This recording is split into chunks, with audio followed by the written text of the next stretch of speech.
इधर देश की राजधानी दिल्ली में कोरोना वायरस के मामले लगातार बढ़ रहे हैं। संक्रमण के मामले बढ़ने पर दिल्ली सरकार ने पूरी दिल्ली में आज रात से लेकर अगले सोमवार तक संपूर्ण कर्फ्यू लगा दिया है।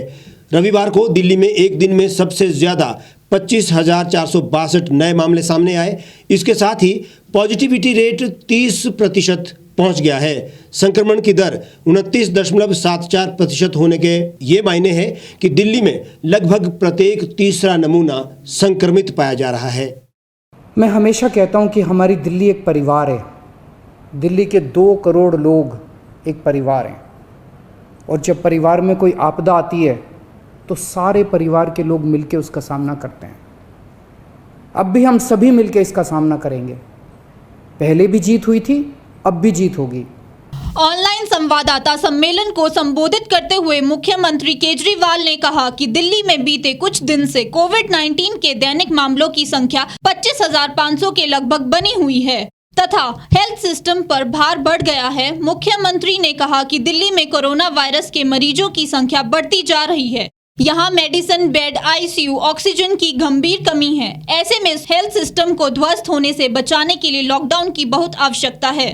सीएम केजरीवाल ने कहा कि लॉकडाउन लगाने का डिसीजन लेना आसान नहीं था। उन्होंने प्रवासियों से अपील की कि वे दिल्ली छोड़कर ना जाएं और कहा कि उनका ख्याल रखा जाएगा। लॉकडाउन के दौरान आवश्यक सेवाएं चलती रहेगी। विवाह समारोह में केवल 50 लोगों के शामिल होने की इजाजत होगी और इसके लिए विशेष पास जारी किए जाएंगे। आज सुबह 11 बजे मेरी और एलजी साहब की मीटिंग हुई और इन सारे पहलुओं के ऊपर, सारी परिस्थिति के ऊपर काफ़ी विस्तार से बातचीत हुई। और उस बातचीत के बाद हमें ये लगा कि दिल्ली का हेल्थ सिस्टम बड़ी मात्रा में और अधिक पेशेंट्स अब लेने में असमर्थ है। अगर हमने अभी लॉकडाउन नहीं लगाया तो कहीं ऐसा ना हो कि बड़ी त्रासदी हो जाए। हम किसी भी हालत में दिल्ली को उस परिस्थिति में नहीं ले जाना चाहते जहां कॉरिडोर के अंदर पेशेंट्स पड़े हैं, सड़कों पे लोग दम तोड़ रहे हैं। आज सभी परिस्थितियों का जायजा लेने के बाद आपकी सरकार को ये लगता है कि दिल्ली में कुछ दिन के लिए लॉकडाउन लगाना ज़रूरी है, तो आज रात को 10 बजे से अगले सोमवार को सुबह 5 बजे तक 6 दिन के लिए दिल्ली में लॉकडाउन लगाया जा रहा है। इस दौरान जाहिर है कि जो एसेंशियल सर्विसेज हैं वो जारी रहेंगी, खाने पीने की, मेडिकल व्यवस्थाओं की वो जारी रहेंगी। ये शादियों का सीज़न है, लोगों के बड़े मुश्किल से रिश्ते बनते हैं। हम उनके रिश्ते तोड़ना नहीं चाहते, तो लोगों की शादियां संपन्न हों, लेकिन केवल 50 लोगों के गैदरिंग के साथ संपन्न हो। उसके लिए अलग से पास दिए जाएंगे। इसके बारे में अभी थोड़ी देर में डिटेल्ड ऑर्डर जारी हो जाएगा कि कौन कौन सी चीज़ें जारी रहेंगी और कौन सी चीज़ों पर पाबंदी रहेगी। मैंने और एलजी साहब के हम दोनों ने निर्णय तब लिया है जब हमारे पास कोई उपाय नहीं बचा था। हमारे लिए निर्णय लेना आसान नहीं था, क्योंकि मैं समझ सकता हूं कि लॉकडाउन के दौरान किस तरह से लोगों के रोज़गार ख़त्म हो जाते हैं, लोगों की कमाई ख़त्म हो जाती है, और ख़ासकर सबसे गरीब तबके के लिए तो ये बेहद मुश्किल होता है। जो दिहाड़ी करके रोज़ कमाते हैं उनके लिए तो बेहद मुश्किल हो जाता है। पिछली बार जब देश में लॉकडाउन लगा था, हमने देखा कि किस तरह बड़ी संख्या में प्रवासी मजदूर अपने गांव जाने लगे थे। उनसे मैं ख़ास तौर से हाथ जोड़ के अपील करना चाहता हूं, ये छोटा सा लॉकडाउन है, 6 दिन का, दिल्ली छोड़ के मत जाइएगा।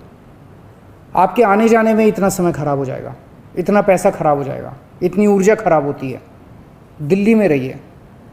मुझे उम्मीद है कि ये छोटा लॉकडाउन है और छोटा ही रहेगा। मुझे पूरी उम्मीद है कि शायद बढ़ाने की ज़रूरत ना पड़े। आप दिल्ली में रहिए। यकीन मानिए, हम पूरी ईमानदारी के साथ सब मिल के लड़ेंगे तो जल्दी इस मुसीबत से छुटकारा पाएंगे। मैं आपको यकीन दिलाता हूँ, सरकार आपका पूरा ख्याल रखेगी। मैं हूँ ना, मुझ पे भरोसा रखिए। मेरी दिल्ली के सभी नागरिकों से अपील है कि ये निर्णय हमने बहुत मुश्किल से लिया है। आप सब लोग जानते हैं कि मैं लॉकडाउन के सख्त खिलाफ रहा हूँ। हमेशा से मैंने लॉकडाउन का विरोध किया है। मेरा ये मानना है कि लॉकडाउन से कोरोना ख़त्म नहीं होता, लॉकडाउन से कोरोना की स्पीड कम हो जाती है। मेरा हमेशा ये मानना है कि अगर किसी भी शहर या राज्य की स्वास्थ्य व्यवस्था अपनी सीमा तक पहुंच जाए तो लॉकडाउन लगाना ज़रूरी हो जाता है, ताकि पेशेंट्स का नंबर कम हो जाए, ताकि हेल्थ सिस्टम को और दुरुस्त किया जा सके। ये जो 6 दिन का लॉकडाउन हम लगा रहे हैं, ये जो 6 दिन हम ले रहे हैं आपसे, इन 6 दिनों के अंदर हम बहुत बड़े स्तर के ऊपर और दिल्ली में बेड्स की व्यवस्था करेंगे। केंद्र से हम मदद मांग रहे हैं, उनसे लगातार संपर्क में हैं। केंद्र सरकार हमारी मदद भी कर रही है, उसके लिए हम केंद्र सरकार के शुक्रगुजार हैं। उनसे ऑक्सीजन की व्यवस्था करेंगे, दवाइयों की व्यवस्था करेंगे। इस लॉकडाउन के समय को हम इन सब चीज़ों के लिए इस्तेमाल करेंगे। मेरी अब सब लोगों से गुजारिश है कि लॉकडाउन का पूरी तरह से पालन करें, घर से बाहर इस दौरान ना निकलें। पहले भी हमने कई कठिन निर्णय लिए और आपने मेरा पूरा साथ दिया। मुझे पूरी उम्मीद है आज भी आप मेरा साथ देंगे। हम मिलके इसका मुकाबला करेंगे और ज़रूर जीतेंगे।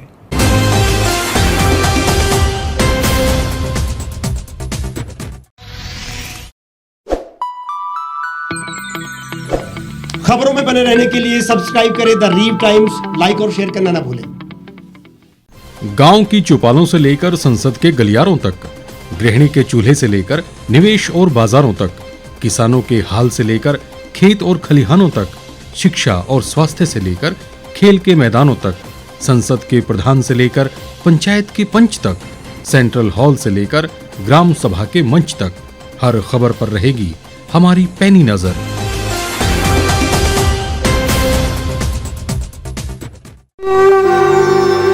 भारतवर्ष, जिसे आप दशकों से सुनते आए हैं कि सोने की चिड़िया थी।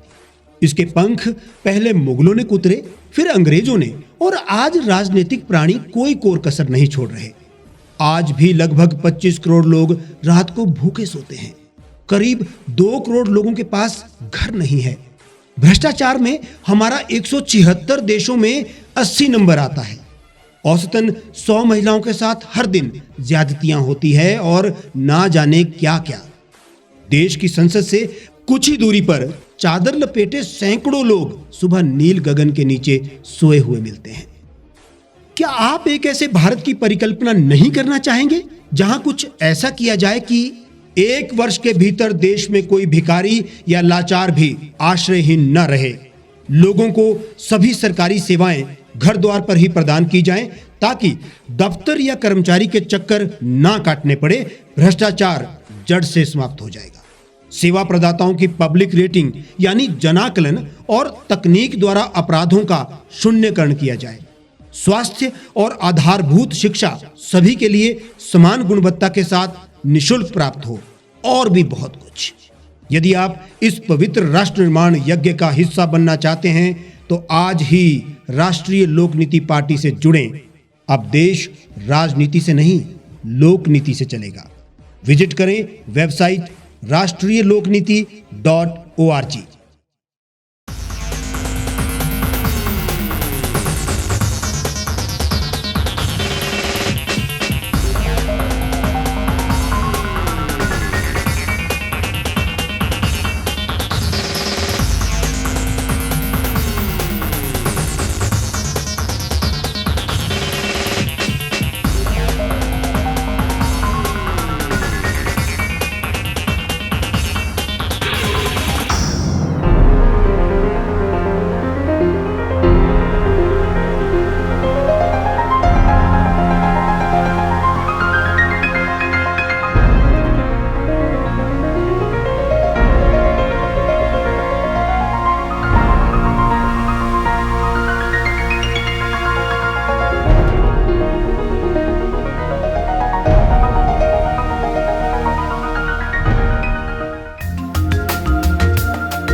एक छत के नीचे सुविधाओं का अब उठाएं लाभ।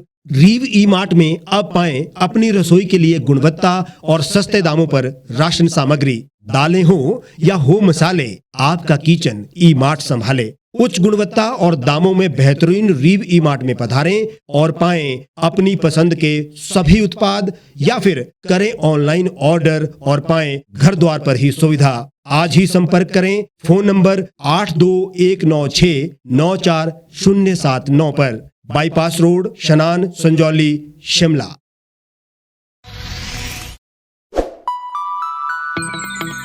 लेटेस्ट खबरों के लिए यूं ही देखते रहिए द रीव टाइम्स। लाइक, शेयर और सब्सक्राइब करना ना भूलें।